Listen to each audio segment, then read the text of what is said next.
Bonjour Hélène, bonjour ma grande sœur.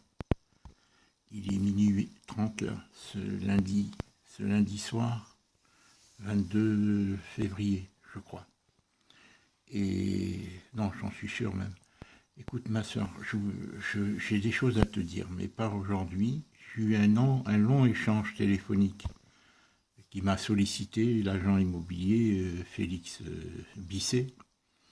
Et bon, il m'a bien fait comprendre ce que je savais déjà et que je t'ai informé, c'est voilà, qu'à 200 000 euros, il faudrait 3, 4 mois, 5 mois pour le vendre, tu vois. Et lui, ce qu'il craignait, c'est qu'il me dit, moi je vais chercher à ce prix-là, mais après, il ne faudra pas baisser le prix et le confier à d'autres, parce que moi j'aurais fait du travail dur, et le confier à d'autres, et bon, autant, c'est-à-dire c'est sa manière de me dire, autant baisser dès maintenant. Autant baisser dès maintenant si vous devez baisser. Moi, sa démarche, je la comprends, son inquiétude, mais elle n'est pas justifiée, parce que c'est lui qui s'est proposé d'essayer de la vendre à 200 000.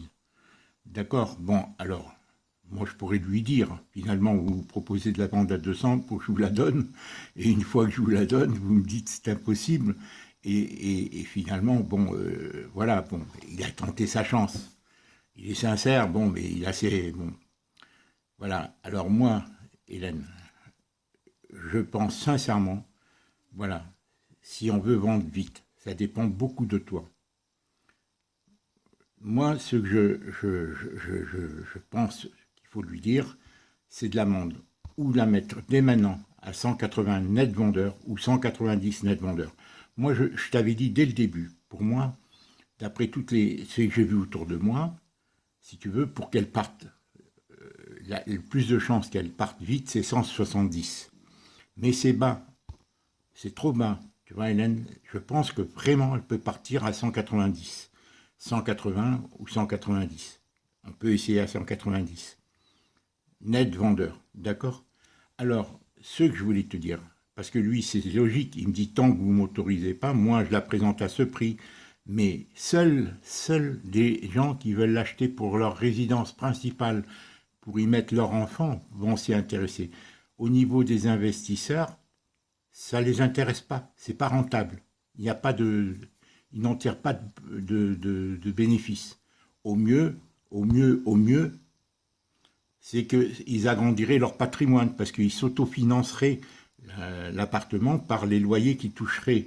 Mais vu le coût de la maison et tout, ça serait très difficile. Et il m'a même rajouté qu'il faudrait, pour un investisseur, que ça soit autour de 150, 160, tu vois. Alors que nous, c'est pas question. Et ça serait de la bêtise, Hélène.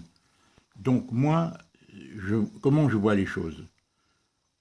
De lui dire, on descend à 190 ou 180, pour avoir des chances de la vente dans le mois qui suit, maximum un mois et demi. Et à défaut de ça, moi je reprends en lui disant, après je passe plus par les agences. Au-dessous de 180, c'est moi qui la vends, mais sans passer par une agence. Ce qui ferait, si je suis obligé de descendre à 170 ou même 180, réfléchis. Si moi je la vends par moi-même, parce qu'il faut leur faire pression, ces gens-là. Tu comprends, il faut qu'il y ait une peur en eux, parce que sinon ils choisissent sa facilité aussi. Moi je la vendrai directement, il me donne la possibilité. Je pourrais la mettre dès demain, ou dès demain je lui dis, écoutez, puisque vous n'y arrivez pas, moi, si je descends le prix, parce que moi finalement, quand il m'a dit ça, moi j'ai dit d'accord, mais je pensais qu'on avait une chance vraiment, mais lui il me fait comprendre, c'est pas possible, tout en me disant, ce que j'ai peur c'est que quand vous descendiez, moi j'aurais fait le boulot dur et après vous la donnez à d'autres agences, tu vois? Bon, alors c'est là que toi tu me dis, oui mais il fallait dès le début, papy, excuse-moi, Marcel, mettre 3-4 agences, mais ça aurait pas été mieux Hélène, ça aurait pas été mieux parce qu'elle aurait été énormément vue. Et moi, je te dis honnêtement pourquoi j'ai opté là-dessus, c'est que j'étais relativement saturé de cette situation. Et j'ai dit, je pars, j'observe, je lui confie et on voit venir. Tu vois, on voit venir parce que j'étais à saturation, il fallait prendre une décision. Et je lui fais confiance tout en sachant que c'est un professionnel.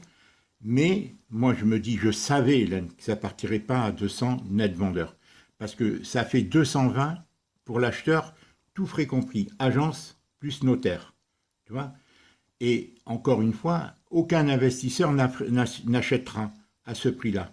Celle qui achèterait à ce prix-là, c'est le mouton à 5 pattes. Un investisseur, un parent par exemple, qui veut mettre son enfant étudiant ou autre, tu vois, c'est quelqu'un, ça serait pour lui-même, en investissement principal.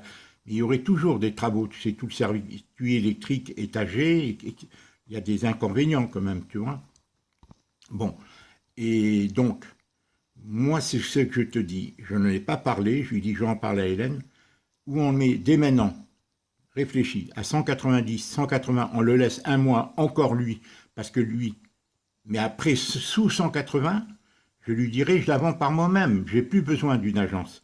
Ce qui dispenserait les frais d'agence de 6 000 €. Lui ne prend que 6. Les autres prennent 10. Tu vois, les autres. Lui prend que 6. Et peut-être maintenant, si on la met à 180, il prendrait un peu moins. Tu vois, à l'acheteur, à l'acquéreur. Hein, à l'acquéreur. Donc, voilà ce que je voulais que tu réfléchisses là-dessus, Hélène. Que si tu as bien compris ce que j'essaie de te dire, ça dépend de l'urgence, Hélène. Je sais que tu n'as pas d'argent. Je sais que tu m'as dit de le vendre vite. Alors à ce propos, moi, Hélène, je te dis encore une fois, moi j'ai à peu près 11 actuellement, disons 10, 10 et demi, d'accord? Ils ne m'ont pas retiré le prix de la concession, ils ne m'ont pas retiré, d'accord? De disponible. Moi je peux mettre 5 à ta disposition, vu qu'il y a la rentrée scolaire et tout ça, et que toi, bon, je te contrarie, peut-être, mais c'est pas évident, Hélène, j'avais peur de tomber dans des pièges, tu sais, je ne suis pas un professionnel. Donc, moi, je pense qu'à 180, on a des grandes chances de le vendre. Alors, où je lui dis on peut lui dire 190, tout officiellement, lui dire qu'il le fasse un papier, qu'on autorise, nous, à 190, et qu'il est d'accord, net vendeur, et que lui prend tant, c'est-à-dire au lieu que ça soit 200, c'est les mêmes choses à écrire, sinon, quand on ramène à 190, ou 180, et on ne descend pas plus. Si on devait descendre plus, c'est moi qui la vendrais, Hélène, à un particulier, mais c'est pour faire pression sur lui, Hélène. Pour faire pression sur lui, dit, bon, si après, moi, je la prends directement, si tu veux, parce que si je leur laisse en descendant, ils ne vont pas se débrouiller, ils ne vont pas se défoncer. Ou je lui dis, je la mettrai à 3-4 agences. Si se descend, si je suis obligé de la descendre, je vous permets à 190, mais si je suis obligé de descendre au-dessous de 180, là, je la confierai à 3-4 agences, ce qui fera que lui, s'il veut l'avoir, il fera le maximum maintenant. Il ne cherchera pas à descendre. Lui, s'il cherche à descendre, c'est la réalité. C'est pas qu'il triche, Hélène. C'est la réalité. À 200, c'est trop. Voilà ce que je voulais te dire. Voilà ma grande sœur. Je ne sais pas, réfléchir pour essayer de comprendre ce que je te dis. Tout dépend du temps dont tu disposes. Même la première agence qu'elle m'a dit, elle m'a dit, moi, à 200, je peux vous la vendre. Mais laissez-moi 3-4 mois. Est-ce que tu comprends? Lui-même m'a dit, ce matin, quand il m'a téléphoné pendant un quart d'heure, il m'a dit, moi, je peux vous la vendre à 200, mais laissez-moi 3-4 mois. Il faut du temps pour trouver la personne rare à qui ça conviendrait vraiment, qui en veut à tout prix. Pour lui-même, pas en tant qu'investisseur. Un investisseur qui place son pognon, qui vide ses rentes en louant et tout ça, ça ne les intéresse pas à ce prix-là, parce qu'il y a des travaux à faire et les loyers qu'il en tirait 600 à 700 € lui rapporteraient pas grand-chose quand il aura payé les taxes foncières, quand il aura payé les travaux, quand il aura payé le syndic et tout, quoi. Eux, ils ont des barèmes, ils voient, hein, ils ont des grilles, ils calculent si c'est rentable ou pas selon le prix. Voilà. Donc, voilà ce que j'avais à te dire. Voilà ma grande sœur. Ceci dit, je suis fatigué, je n'ai pas encore commencé mon traitement. Voilà, je devais me rendre chez Clarisse. Finalement, bon, elle me dit de venir, elle est sincère, elle fait ce qu'elle peut, hein. Bon, c'est pas facile. Et donc, en principe, je m'y rends ou demain soir ou mercredi. Je devais m'y rendre demain après-midi. Après, elle m'a dit non, viens le soir. Mais elle me dit, comme tu n'aimes pas conduire de nuit, bon, tu peux venir mercredi. Et finalement, j'ai appris que la raison, c'est que depuis 3 semaines, un mois, Colette a vraiment attrapé le Covid et elle se soigne. Et elle, comme elle a un angiome, elle se fait faire des piqûres. Et c'est seulement depuis hier qu'elle va un peu mieux. Elle est chez Adélie, tu vois. Et elle ne m'a pas dit, mais là, j'ai appris que Colette avait souffert du Covid, comme la belle-mère, d'ailleurs, de Clarisse. Ils ont attrapé ça ensemble quand ils se sont vus pour le baptême, tu vois. Bon, et peut-être les enfants, j'en sais rien. Moi, je sais que j'ai encore les mêmes fatigues au niveau digestif et tout. Je prends mes médicaments, je suis fatigué, j'ai du mal. Bon, c'est un ensemble. C'est vrai que c'est fatigant, hein. Bon, voilà, c'est émotivement parlant, ça m'a pris beaucoup d'énergie, le dossier d'André, tu vois. Le dossier du logement, ça m'a pris aussi de l'énergie, mais j'étais déjà dans un état fébrile, ma grande sœur. J'étais déjà dans un état fébrile. Voilà ce que je voulais te dire. Je te poste cette vidéo, ma grande sœur, tu réponds, tu réfléchis dans la journée. Il n'y a pas d'urgence, 1 ou 2 jours, on fait des mises au point, pose-moi les questions que tu veux et on décide ensemble. Ça dépend de l'urgence, Hélène. Ton état d'urgence. Voilà.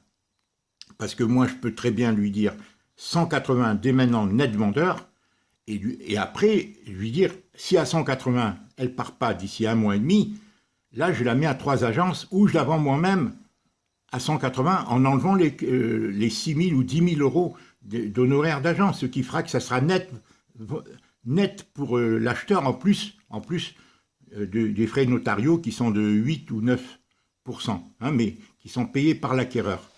Mais ça sera, si c'est moi à 180, vous n'arrivez pas, j'enlève les frais d'agence et je la vends sans agence, moi directement. Et ils auront travaillé pour rien, tant pis pour eux. Moi, je lui ai donné sa chance quand même. Est-ce que tu comprends? Voilà, je lui ai donné sa chance à 200, je reconnais que c'est excessif, mais à 180, là, je lui laisse 1 mois, après je lui dis, je le ferai moi-même, sans agence, voilà, en le faisant dans les bons coins et tout, bon, et surtout si je suis obligé de descendre encore plus, 110, 115. Je te dis honnêtement, Hélène, il y a des données subjectives, il y a des données objectives. C'est l'offre et la demande. Cet appartement, il faut que quelqu'un le veuille, parce que il n'est pas à 10 000 euros près, parce qu'il convient parfaitement. Mais il a des petits défauts, hein, l'électricité, bon, peut-être les toilettes sont à refaire, le carrelage n'est pas très beau, bon, il y a des vides, hein, je parle des trucs vides, hein. Voilà ma grande sœur. Voilà, je me suis exprimé parce que je veux pas que tu sois inquiète, je veux pas que tu t'inquiètes plus que ça, hein. Et encore une fois, réfléchis à ma proposition. Moi, j'en ai pas besoin, Hélène. Donc, si, en plus, comme il y a eu la rentrée, toi, tu n'oses pas me le dire, écoute ça, moi, j'ai pas pris le temps de penser à autre chose. Je te dis franchement, je n'ai rien foutu depuis une semaine. J'essaie de décompresser, j'ai une fatigue qui me poursuit. Elle est morale, elle est psychologique, elle est physique aussi au niveau du... Je ne sais pas à quoi ça tient, d'accord? Je ne sais pas à quoi ça tient, j'arrive pas à prendre du recul. Voilà, je n'arrive pas à prendre du recul. Voilà, les problèmes sont sous-jacents, tu vois, avec ma famille et tout. Bon, c'est pas facile. C'est bon, et j'ai une usure nerveuse, peut-être aussi, pas mal de choses. Je t'embrasse, ma grande sœur. Je t'embrasse, voilà. Je t'envoie la vidéo et réfléchis 1 jour, 2 jours. Dis-moi que tu l'as bien reçu et réfléchis si tu as des questions à te poser. Ça se passe entre nous, mais quoi qu'il en soit, tu fais rien sans que je te le dise et sans, mais voilà, hein. Tu réponds pas sans s'il y a des choses autres qui t'envoient, tu me poses la question, est-ce que tu es au courant de ça ou ça? D'accord? Comme d'habitude. Ok? Voilà, je t'embrasse. Au revoir. Bonne journée.